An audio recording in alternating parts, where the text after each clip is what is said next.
자, 유대인의 가정에 대해서 오늘은 이제 지금은 몇 가지 더 말씀을 드리겠습니다. 구체적으로요. 유대인들은 화목한 가정을 지향하고요. 그 다음에 이 가정이 성전의 원형이라고 생각하고 가정에 하나님의 이름이 거한다고 생각합니다. 그래서 또 가정이 성전의 역할을 한다고 생각합니다. 자, 생각해 보십시오.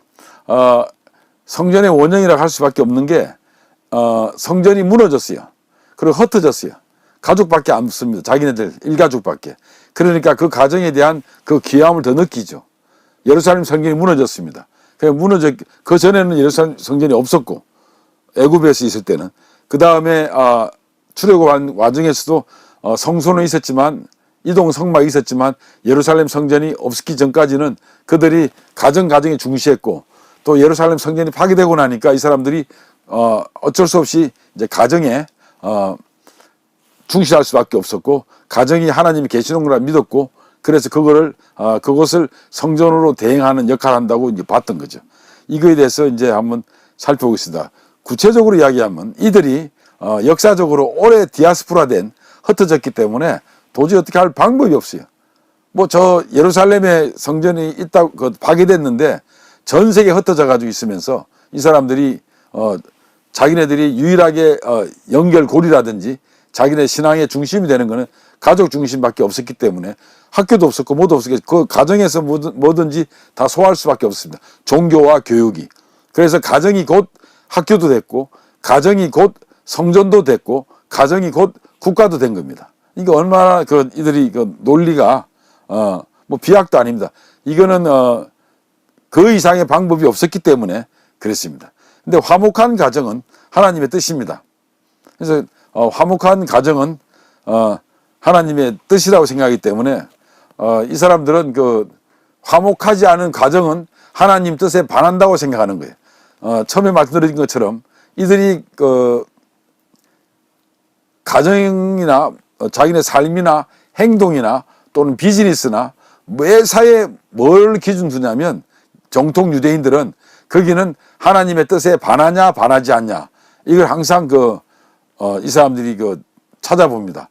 그 핵심 방법이 뭐냐면 첫째 토라입니다. 오경 중심으로 살펴보고 그 다음에 안 되면 이제 미시나나 탈무드 이렇게 이제 찾아보고 그래도 어려우면 이들이 이제 누구한테 찾아가면 랍비한테 찾아가서 묻습니다. 내가 이런데 이게 정말 옳은 거입니까? 나쁜 겁니까? 뭐 괜찮겠습니까? 하고 묻죠. 사업을 할 때도 정통 유대인들은 랍비한테 상담을 합니다. 마지막에.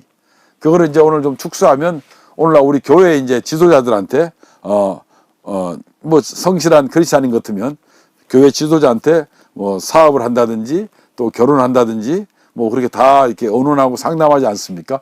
그런 거와 뭐 좀 유사하죠. 그 이제 말씀드린 대로 가정은 이제 성전의 모형이고 원형이라고 보는데 평균 가정은 5명 정도 이렇게 자녀를 두고 있습니다. 성전이 건축되기 전에 출애굽기 12장 7절에 보면 이 문설주와 임방에 이제 피를 바르고 그리고 이제 25장 8절에 보면 내가 그들 중에 거할 성소를 그들이 나를 위하여 짓다. 그리고 이 말은 출애굽기 25장 8절은 유대인들이 어떻게 해석하냐면 그것이 바로 가정이라고 보는 겁니다. 그래서 여호와 하나님께서 한 사람 한 사람에게 거한다고 보는 거죠. 자, 여기서 중요한 게 있습니다. 뭐 제가 이제 구약을 전공했기 때문에 25장 8절이나 이런 것들이 이 문맥을 얼마든지 더 확장돼서 다르게 재해석하고 실질적으로 이 해석을 많은 학자들은 다르게 해석합니다만 유대인들은 그렇지 않아요. 문자적으로 이거 봐라. 하나님께서 출애굽할 때 하나님께서 거할 성소를 나윗을 위해 짓는다 하고 말씀하지 않았느냐. 그것이 누구냐면 다 한 사람 한 사람한테 하나님이 거한다는 뜻이다. 뭐 이렇게 해석을 합니다. 유대인들하고 우리하고 해석이 완전히 다르죠. 자, 그래서 아까 제가 여기 쓰지 못했던 것이 나오는데요. 다음에 보면 여기 나오죠. 하나님의 이름이 거한다. 하나님의 이름이 이제 원래 여러분 하나님이라는 단어는 일반적인 신을 이야기하는 거고 이스라엘에서 믿는 신은 여호와라는 명칭이 이제 정확한데 여호와라는 명칭은 좀 이제 불확실하죠. 그러나 신명이라고 그러는데 하여튼 그 여호와라 하기도 하고 야훼라고 하기도 하고 뭐 야외라고 하기도 하는데, 이때 이 여호와라는 말이 이스라엘이 믿는 신을 말입니다. 그런데 이 여호와라는 말이 여기 표시됐듯이 제일 위에 있는 게 이제 위에 글자가 여호와라는 뜻입니다. 히브리어로. 근데 그 밑에가 바로 남자라는 뜻인데 그 빨간 것이 있죠. 요드라고 하는데요. 그 밑에 또 이샤라는 게 여자라는 뜻입니다. 그래서 이 위에 빨간 거 요드하고 밑에 해하고를 합쳐서 떨어뜨리면 밑에 보면 야가 되는데 제일 위에 글자에 여호와라는 말의 축약형입니다. 그래서 이 가정에 여호와라는 말이 빠지면 이게 이제 아까 말한 불이 되는 거고, 불같이 서로 태우는 거고, 그 두 개가 들어가야 이 단어가 여호와의 그 신명이 들어가야 그 가정이 온전하게 남자 여자가 온전한 가정이다는 의미를 가지고 있습니다. 그리고 하나님께서 이제 당신께서 이름이 이제 거한다고 했는데 신명기와 12장을 보시면 이제 잘 나타나죠. 오직 너희의 하나님 여호와께서 자기 이름을 두시려고 너희 모든 지파 중에서 택하신 곳인 그 계실 곳을 찾아 나가서, 이것도 이제 우리는 구약학자들은 다르게 해석합니다만 유대인들은 하나님이 자기 이름을 두신 곳이 어딘지 보라, 그게 가정이다는 거죠. 가정이다. 이게 뭐 해석이 필요 없다.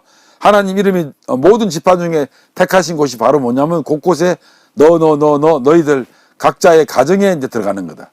그 다음에 신명기 12장 11절에 보면 너희는 너희 하나님 여호와께서 자기 이름을 두시려고 택하실 그곳으로 내가 명령한 것을 모두 가지고 갈지니, 여기도 이제 그 택하실 그곳이 바로 가정으로 해석을 한다는 거죠. 그러고 난 뒤에 여러분 잘 아시다시피 주 70년에 로마에 의해서 이제 성전이 파괴돼요.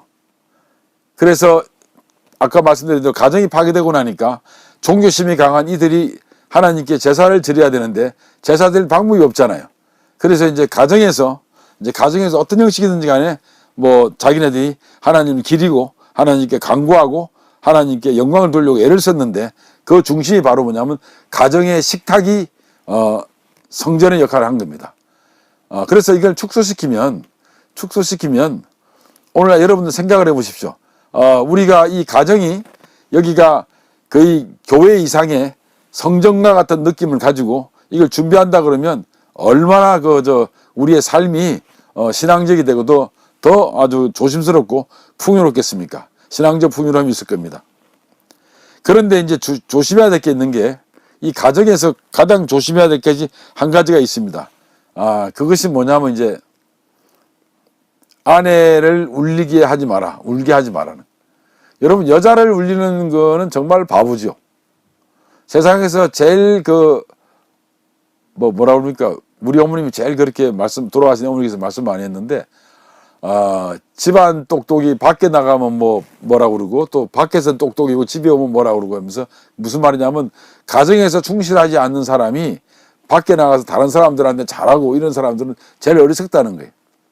그 유대인들은 아까 말씀드린 것처럼 네가 가장 사랑해야 될 첫 번째 이웃은 바로 너의 아내고, 그 다음에 아내에게 눈물을 흘리게 하면 절대 안 된다 합니다. 왜냐하면 하나님께서는 아내가 흘리는 그 눈물을 한 방울 한 방울을 전부 다 세고 계신다고 보는 거예요.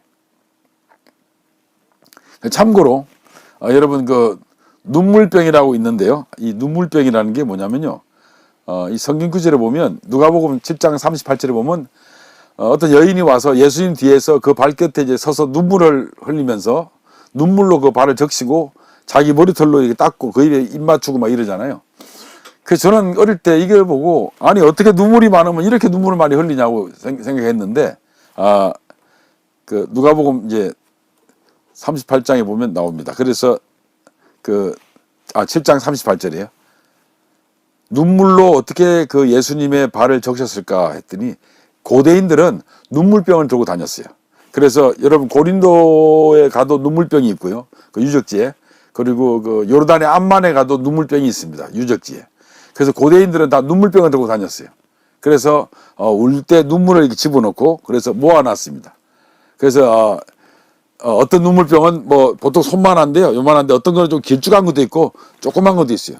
그 네로가 그 어떤 책에 보면 나오잖아요. 네로가 로마가 불탄다고 눈물병을 갖고 오라고 눈물을 담겠다고 이렇게 하는 것도 있고. 그리고 페르시아에서는 어떤 환자가 가족 중에 누가 심각하게 질병이 하나 다 죽게 생겼으면 눈물병을 구해가지고 가족의 눈물을 다 담아가지고 자기네 신들한테 이 눈물병 보여주면서 제발 좀 우리를 그 가족을 이 사람을 좀 살려달라고 기도하는 그런 그 풍습도 있었고, 그래서 이 이스라엘 사람들 뿐만 아니라 중동의 사람들은 전부 다 그 당시에 눈물병이 있었습니다. 그래서 이 눈물병을 들고 다니면서 있는데 예수님을 보고 이 여인이 눈물병을 이제 부어버린 거예요. 그래, 그건 뭘 의미하냐면, 예수님의 이제 영적으로 자기 신랑으로 생각하고 이 사람을 쫓아가겠다, 예수님을 쫓아가겠다 생각한 거지. 그리고 그 뒤에는 다시는 이제 눈물병이 필요 없다. 왜? 울 일이 없다고 생각했기 때문에. 뭐 그런 그 문화적인 배경이 있습니다. 그래서 여기에 보면 예수님께서 뭐라고 이야기하시냐면, 그 예수님이 여기 보면 하나님께서 여인의 눈물을, 아내의 눈물을 전부 다 세니까 절대 아내에게 대해서 아내를 울게 만들지 말라. 이제 이렇게 이제 말을 하는 거죠. 그래서 이 눈물병이 이런 단어를 보면 고대 이스라엘 사람들이 얼마나 그 아내를 사랑했고 여인의 그 눈물에 대해서 얼마나 측은지심을 가지고 또 남편들이 조심해야 될 것인지를 이제 보여주는 것입니다. 그래서 남편의 의무가 이제 나옵니다. 뭐냐면 최소한 그 탈무드에 보면 일주일에 3번 이상은 아내를 그 포용해주라, 안아주라. 그리고 절대 여자를 때리면 안 된다. 그리고 일방적으로 남편의 성적 추구를 하지 마라. 동의 없이는. 그 다음에 이제 안식일 전날 있잖아요. 안식일 전날 만찬 때 이렇게 탁자가 있지 않습니까? 그러면 아들, 딸들이 쫙 있을 거 아니에요. 그리고 아내가 있잖아요. 그래서 남편은 벌떡 일어나가지고 안식일 전날 만찬 때 그 아내를 찬양합니다. 뭐라고 하냐면, 당신은 뭐 부드러운 힘을 지니고 있고, 당신은 입을 열면 지혜로운 말만 나오고, 하나님이 당신에게 복을 주시고, 당신이 뭐 우리 아이를 이렇게 잘 지켜주고, 또 잘 키워줬고, 또 이렇게 나한테 이렇게 뭐 음식도 잘해주고, 정말 우리 집에는 당신이 없으면 정말 안 됩니다 하고 막 이렇게 막 그 한 몇 분 동안을 이야기를 해요. 여러분 생각해 보십시오. 일주일에 한 번씩 있는데 안식일만 올 때마다 아버지가 일나가지고 그때마다 이렇게 자기 그 아내에 대해서 또 아이들 눈에 볼 때는 엄마에 대해서 그렇게 막 이야기를 하게 되면 사람들이 자녀들이 뭘 보겠어요. 그리고 남편이 뭐 그날 그렇게 말 잘 해놓고 안식일날 지나가지고 일요일날 저녁에 뭐 월요일 아침에 아내한테 욕하고 때리고 이러지 않을 거 아닙니까? 그죠? 그래서 아까 말한 대로 아내를 성물로 생각합니다. 거룩한 존재로 보는 거예요. 거룩한 존재로.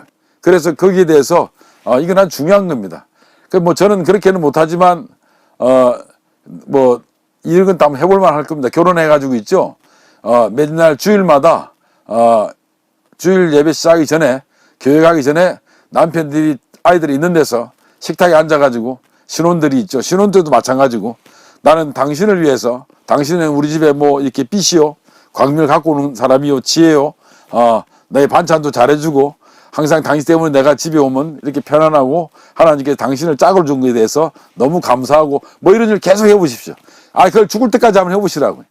나는 그거 못하는 게 참 미안한데, 그 억지로 하면 막 집사람이 막 이렇게 저 왜 저러냐 뭐 이러기도 하는데 있죠.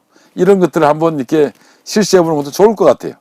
그 기본적으로 유대인들은 자꾸 이야기하지만 아내를 귀한 분으로 생각하고, 아내를 위해서 헌신하려고 애를 쓰고, 남편들이, 그리고 좋은 아내를 얻는 것이 복이라고 생각하고, 또 자녀들을 키우는데 그 아내의 역할을 너무나 잘 알기 때문에 그 아내에 대해서 너무 감사하게, 왜냐하면 유대인들의 그 자기네 꿈이 자녀를 잘 키우는 건데, 그러기 위해서는 아내의 역할이 엄청 크기 때문에 항상 이렇게 일주일에 한 번씩 공개적으로 식탁에 앉아서 그 이야기를 합니다. 이런 것들은 어마어마한 우리한테 교훈을 주는 거죠.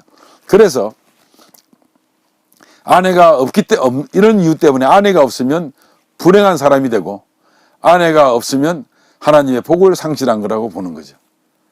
그래서 젊은 사람들이나 결혼한 사람들, 이런 사람들이, 또 예비 신랑 신부들은 이런 걸 보시고 지금 자기 옆에 있는 아내, 또는 장차 자기와 결혼할 아내에 대해서 아주 귀하게 생각하고 그것이 행복이라고 생각하시고 또 거기에 대해서 그분이 하나님의 선물이라고 생각하고 항상 귀하게 대하고 뭐 이런 그걸 가졌으면 좋겠습니다. 그래서 다른 이야기지만 제가 이제 이게 공부하면서 이렇게 이제 연구를 하면서 느낀 건데 제가 보기에는 제일 꼴 사나운 게 여자들은 부부가 가는데 여자분들이 아내분이 옷을 뭐 그냥 평범하게 입고 남편은 아주 번쩍번쩍 입고 다니는 사람도 있는가 하면 남편은 그냥 허름하게 입었는데 여자분이 아주 옷이 아주 밝고 있잖아요. 깔끔하게 입고 가는 게 있습니다. 물론 후자 같은 데 보면 남자가 빛이 나는데 전자 같은 경우에는 별로 남편이 빛이 안 나는 것 같아요. 그래서 저도 뭐 이렇게 부족한 게 많이 있지만 가능하면 뭐 아내에 대해서 이렇게 좀 잘 해주려고 하는 그런 것들이 아주 귀하게 생각하는 그런 걸 좀 가져야 되지 않느냐. 뭘 때리는 거는 말도 안 되고요. 여자한테 폭행은 물론 폭행이라는 것은 주먹질하는 것만 폭행이 아닙니다. 제가 이제 주례를 여러 번 썼는데 신학생들한테 저는 뭐 주례를 잘한다고 소문났었어요. 왜냐하면 주례를 짧게 했기 때문에 5분도 안 했거든요. 근데 두 사람한테 서약을 특히 남편한테 신랑한테 서약을 받았습니다. 공개적으로 절대 아내를 때리지 마라. 그리고 대답을 해라 그러니까 네 그러거든요. 그러면 나는 여기서 아내를 때리지 말라는 것은 물리적인 폭력뿐만 아니라 눈빛으로 때리는 것도 있고 그 다음에 이 바디랭귀지로 때리는 것도 있고 여러 형태에서의 폭력의 이미지를 보여주지 마라. 그렇게 해가지고 제가 다짐해라 그러고 하면 여러분들 앞에서 다시 한번 크게 이야기하라 뒤돌아서 가지고 그래서 아내를 때리는 사람이 세상에서 제일 불쌍한 사람이고 제일 바보죠. 그것은 때리는 것뿐만 아니라 물리적인 것뿐만 아니라 어떤 제스처나 어떤 뭐 이런 거 다 포함했습니다. 항상 아내를 이렇게 높이는 귀하게 생각하는 이렇게 하나님이 준 선물로 생각하는 이런 것들이 그리스도인들도 좀 가지면 좋겠다. 사실 뭐 제가 남자지만 남자 여자를 구분해서 좀 뭐 이렇게 그렇게 합니다만 남자들은 밖에 나가서 맛있는 거 사 먹을 수도 있고 얼마든지 이렇게 교제의 폭이 높잖아요. 물론 여자분도 그렇지만 그런 면에서 이제 또 이 남자들은 활동부에 넓고 하기 때문에 근데 아무래도 가정 교육 문제도 여자들이 좀 더 집중하는 부분이 있고 또 자녀를 출산하게 되면 또 이 여자들이 생각했던 이런 것들이 단절되는 경우도 없지 않고 하는데 약간 그 남자보다는 조금 한 것 같습니다. 그래서 남편분들이 좀 이 세속적이라도 이 아내에 대해서 좀 귀하게 생각해 주는 것은 좋지 않을까 생각합니다. 이건 하나님의 명령이기도 하고요. 그래서 랍비들은 이야기합니다. 아내를 자신처럼 사랑해라. 자신처럼 사랑하라고 이야기합니다. 그런 것들을 보면 우리가 좀 이런 데 대해서 깊이 한번 깨달음이 있어야 되지 않겠냐. 특히 랍비들이 이야기합니다. 아내의 이야기를 타인에게 하지 마라. 절대 자기 아내 흉을 보지도 말라는 거죠. 그리고 뭐 칭찬도 하지 말고 팔부추를 하지 않습니까? 우리가 아내 이야기는 남한테 하지 마라. 이거는 유대인들은요 만나면 자기 아내 이야기 절대 안 합니다. 이런 것들은 여러분들 한번 보시면 좋죠. 그리고 아내는 주정하기를 남편의 집이라고 생각합니다. 우리는 뭐 우리말로 집사람 그러잖아요. 근데 그 유대인들은 남편의 집은 아내고 아내는 남편의 집이라고 생각합니다. 그리고 아내가 가정의 중심이라고 생각합니다. 그래서 시편 128편 3절에 나오죠. 네 집 안방에 있는 네 아내는 집 안방에 있는 아내는 결실한 포도나무 같으며 네 식탁에 둘러 있는 자식들은 어린 감람나무 같으리로다. 그러니까 남편은 없는 거예요. 네 집 안방에 있는 아내는 결실한 포도나무 같으며 식탁에 둘러 있는 자식들은 어린 감람나무 같다. 그러니까 남편은 아무것도 안 해요. 다 그냥 아내 중심이에요. 그래서 유대인들은 가정이 화목하고 가정이 똑바로 세워지려면 그러면 항상 그 중심에 누가 있다? 아내가 있다는 거지. 이거는 뭐 우리는 가장 하면 남편을 이야기하잖아요. 뭐 이런 점에서 이 유대인들은 가장 하면 이제 거의 아내로 봐도 무방할 정도로 그렇습니다. 그래서 아내는 가정이고 그 이유는 가장이다. 왜냐하면 아내는 가정을 밝게 해주는 주인공이다. 그래서 원래 그 안식일 때요, 저녁에 전기불을 못 켜기 때문에, 안식일 때 저녁에 촛불을 누가 밝히냐면 아내가 밝힙니다. 왜냐하면, 이 세상이 밝았는데, 처음에 하나님이 천을 창조했을 때 밝았는데, 이 세상이 어둡게 된 거는 왜 그런 줄 아느냐? 바로 하와가, 선악을 알게 하는 나무를 따먹어서 그랬다. 그래서 세상이 어둡게 됐다. 그래서 여자가 세상을 어둡게 했기 때문에 여자가 세상을 밝게 해라. 그래서 그 세상의 축소용이 바로 가정이다. 그래서 거기에서 촛불을 밝히라고 하는 겁니다. 그래서 아내가 촛불을 밝힙니다. 그래서 가정의 불을 누가 껐냐? 아내가 끈 거죠. 근데 그 불을 다시 밝힐 의무가 있는 건 바로 여자 아내가 밝혀야 된다. 이렇게 씁니다. 뭐 그런 식으로 이제 랍비들은 해석을 하고 있습니다. 그 다음에요, 이 엄마, 그러니까 엄마가 집안의 영혼으로 유대인들은 보고 있습니다. 그래서, 그런 면에서, 이 유대인들의 이 여인에 대한, 아내에 대한 이해도가 어느 정도인지를 알 수가 있죠. 그래서, 보면 이스라엘의 역사를 이루는데, 공헌한 사람이 누구냐고 하면, 여러분들은 이스라엘 역사인데 공헌한 사람이 뭐 우리는 아브라함이다, 뭐 다윗이다, 막 이러잖아요. 근데, 뭐 말에도 있듯이 그 남자가 세계를 움직이지만, 그 남자를 움직이는 뭐 요람을 흔드는 손이다고 여인이 중요하다고 이야기를 하는데, 유대인들은 딱 꼬집어서 이야기합니다. 이스라엘 역사를 이루는 데는, 공헌한 데는 다말이 있다. 다말이 있죠. 그 다음에 모세를 살린 시포라가 있고, 뭐 이런 것들을 여인들의 그 이야기를 많이 합니다. 특히 이스라엘 유대인들이 가장 존경하는 사람이 누구냐면 사라입니다. 왜 사라가 있냐면, 사라가 아니었으면 우리는 전부 다 이스마엘 후손들이 될 거라고 하는 이야기입니다. 그러니까 하가를 쫓아낸 사라가 얼마나 훌륭한 사람이냐. 이스라엘을 지키게 한 대모는 바로 사라다, 이렇게 생각하고 있습니다. 뭐 이런 것들. 그래서 우리 옛말에 이런 말이 있죠. 여자 말을 잘 들으면 자다가도 떡이 생긴다는 말이 있는데, 여러분 아시는지 모르겠습니다만, 저는 어릴 때 그 이야기를 어머니한테 많이 들었는데, 그걸 이제 재해석하면 아내의 말을 잘 들으면 자다가도 떡이 생긴다, 뭐 이런 거로 이제 그냥 유추가 되더라고요. 그 여자들이 선택권은 우리하고 다릅니다. 유대인들은요, 여성들은 남성처럼 같이 일할 수도 있는데 남자보다 더 위대하다는 거예요. 뭐가 더 위대하냐면 애를 낳을 수 있다는 거예요. 그 다음에 애한테 젖을 키우고 수유도 할 수 있다는 거죠. 그렇기 때문에 여성들이 남성보다 더 선택권이 넓다 하는 거죠. 그래서 그 탈무드에 보면 10가지의 그 기능이 있다 그러면 여성은 9가지의 기능을 다 가지고 있다. 남성은 오직 한 가지 기능밖에 없다, 이러면서 남성의 역할을 여성에 비해서 축소시킨 그런 경우도 있습니다. 그래서 이 창업과 수성이라는 말을 우리가 합니다.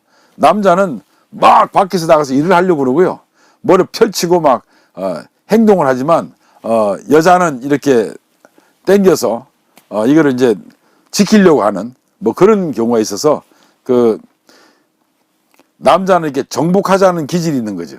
정복하려고 하는 기질이 있고, 그리고 여자는 막 가다듬고 막 이렇게 정화하고 내실있게 하려는 기질이 있다는 거죠. 그래서 유대인들 생각하기에는 남자는 사냥꾼이고 여자는 여성은 이렇게 모으는, 이렇게, 그래서 창업과 수성을 이제 구분시키고 있습니다. 그 유명인인 그 어머니에 대해서 프로이트는 뭐라고 하냐면, 자기는 그 어머니의 신뢰 때문에 지금까지 이렇게 연구가가 될 수 있었고, 그 아인슈타인 같은 경우에는 성적표에서 가정통신문에도 전응하라 그러고 공부를 할 수 없는 사람이라고 그랬는데, 부모가 절대 그렇지 않다. 우리 아이는 분명히 잘할 수 있었다. 걱정하지 마라. 이렇게 계속 격려한 것 덕분에 이렇게 훌륭한 사람이 된 겁니다. 그래서 어머니의 역할은, 보통 그 유대인들의 유명인 어머니들의 그 어록이 있는데요, 보면 어머니 역할이 참으로 지대했다. 그리고 그것이 그 사람들을 키우는데 결정적인 역할을 했다는 걸 알 수 있습니다. 이런 일이 있습니다. 착한 부부가 뭐 왜 그러냐면 이제 그냥 예화입니다. 아내든 남편이든 참 착했는데 두 사람이 이혼을 했어요.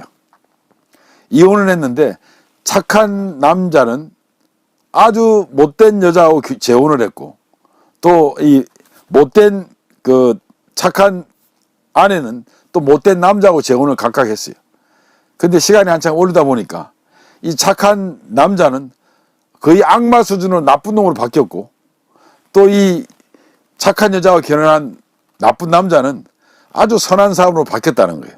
그런 그 예화를 드는 탈무드에 나오는데, 그 이유가 뭐냐면 바로 이 남편보다는 아내의 역할이 그 가정이나 남편한테 영향을 미칩니다. 그래서 오늘날 젊은 그 미혼 청년들이 자기가 어떤 비전이 있고 하나님 앞에서 어떤 그 희망이 있는지는 몰라도 자기의 꿈을 실현하고 싶다든지 자기의 어떤 그 생애에서 어떤 설계를 한다고 하면 그 설계에 가장 중심적인 인물이 누가 돼야 되냐면 아내가 돼야 됩니다. 아내를 잘 얻으면 자기가 원하던, 물론 뭐 억지는 안 되겠지만 자기가 그 신앙적으로 원하던 것이 거의 이루어집니다. 그러나 착한 아내, 신앙적인 아내를 얻지 못할 경우에는 그것은 뭐 꿈도 꾸지 말아야 됩니다. 그래서 이 자꾸 돌아가면서 이야기하지만 착한 아내를 얻는 거는 선한 아내를 얻는 것은 하나님의 복이라는 거예요. 그래서 하나님의 복은 바로 이런 거라는 거죠. 그래서 지금 여러분들이 옆에 있는 아내를 때문에 여러분들 지금 어떤 이루었다 하는 것들은 전부 다 이 축소하자면 아내 덕분이라는 거죠. 그래서 이제 이런 것들이 있습니다. 또 하나 이런 말도 있습니다. 남편을 왕처럼 대우하면 아내가 왕비로 대우를 받지만, 남편을 무시하고 남편을 종처럼 대우하면 아내도 종처럼 된다는 말이 있습니다. 그러니까 서로 주고받는 거죠. 그래서 저는 뭐 아내한테 대우를 잘 받는 거는 우스갯소리로 처갓집에 잘하는 거다 이렇게 뭐 이야기하는 사람도 있지만, 농담 삼아 여러분 하여튼 이 아내를 왕비처럼 대해주면 남편도 왕처럼 이제 존경을 받습니다. 특히 여자 아내한테 뭐라고 랍비들이 권면하냐면 조그만 거지만 남편의 물건들 있죠. 이런 소지품들을 아주 소중하게 다뤄줘라 하는 그런 말들을 합니다. 그래서 하여튼 남편은 왕처럼, 그래야만 아내가 왕비처럼 대우를 받고, 거꾸로 아내를 왕비처럼 대해주면 남편도 왕처럼 대우를 받는다는 거죠. 그래서 오늘 뭐 이거를 이 강의를 들으신 분들께서는 몇 가지 이렇게 기억을 하셨다가 메모를 하셨다가 한번 진행을 한번 해보십시오. 그렇게 되면 좀 효과가 있지 않을까 싶습니다. 자기가 대우받으려면, 그리고 마태복음에 나오잖아요. 크고자 하면 남을 섬기라는데, 자기가 대우를 받고 싶으면 남을 섬겨야 될 거 아닙니까? 그죠? 예수님께서 오시자마자 날 대우해라 이러지 않았어요. 예수님 오시자마자 우리를 위해서 대속하시면서 죽기까지 있죠. 우리의 어린 양이 돼가지고 결국은 우리한테 어마어마한 신으로 이제 추앙을 받는 거 아닙니까? 그죠? 뭐 그런 것들은 이렇게 다 우리가 교차가 되죠. 이 부분에 대해서. 그리고 이제 제가 오늘 학자의 딸을 찾으라고 나와 있습니다. 이 중요한 이야기입니다, 여러분. 요즘에는 이제 뭐 그러니까 며느리를 얻으려면 부잣집 며느리 하면 좋다고 다 하죠. 부잣집 며느리. 근데요, 유대인들은요, 며느리를 구하려면 학자의 며느리를 구하라 이런 말이 있습니다. 그건 아주 철칙입니다. 왜냐하면 이들이 하도 디아스포라대가 쫓겨나기 때문에 언제든지 그냥 언제 쫓겨날지도 몰라. 어느 나라 가세요. 그렇기 때문에 재산도 다 뺏길 수 있기 때문에 항상 생각하는 것이 뭐냐면, 생각하는 것이 뭐냐면 머리에 들은 건 못 뺏어간다. 그래서 추방당할 때나 이랬더라도 자식들은 재산이 없더라도 무식하지 않게 유식하게 키울 수 있다고 생각하는 거죠. 그래서 이 유대인들은 옛날부터 학자의 딸을 며느리로 삼고자 하는 그런 바람이 많았습니다. 그러니까 역사적으로 이런 어려움이 있었죠. 뭐 이런 것들을 보시면 그들이 얼마나 역사적으로 빈곤의 시간을 보냈는지를 알 수 있을 것입니다.